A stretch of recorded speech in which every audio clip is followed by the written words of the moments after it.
Hello and welcome to Cinebuck Presents, where I give my $2 instead of my 2 cents.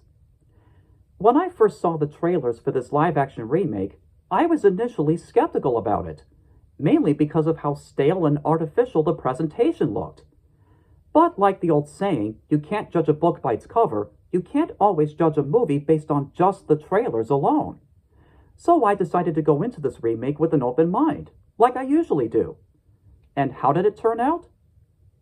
First, the story. It essentially follows that of the original fairy tale, but it does have a few new additions. For example, instead of a Prince Charming, Snow White develops a love interest in a bandit named Jonathan, who leads a group of bandits who serve under the king. Speaking of the king, he tells Snow White early on in the story that he has to go away for a while, but he never comes back, and the evil queen ends up taking over the kingdom.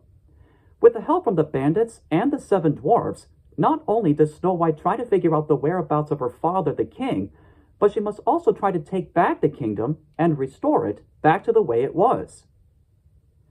Now, I didn't expect this remake to be all that good, to tell you the truth, because it seemed obvious that it would never hold a candle to, or would even surpass, that of the animated version from 1937, which I consider to be a masterpiece. After having finally checked it out for myself, it personally left me feeling rather indifferent. It did try some things different, such as having new songs that gave off musical vibes in the likes of Disney's Frozen and Tangled, as well as exploring further traits in certain characters, yet I didn't like how tagged on it felt in its approach.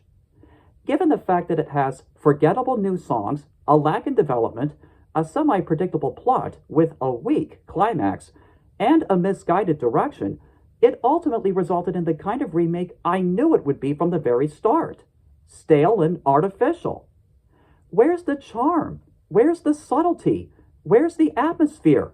Where's the magic it's supposed to have? Where is the true beauty of it all? I hardly got any of those things out of this remake.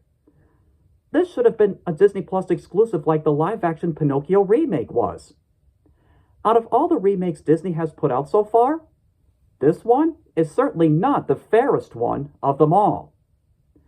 On a scale between 1 and 10, I give this remake a 5. It's certainly not good, but at least it's not horrible. If you're the least bit curious in wanting to check it out for yourself, that's fine. Though I would personally stick with the animated version. That one will always remain a classic. This is Renton Whitetail having given his $2 and signing off. See you folks next time. Take care.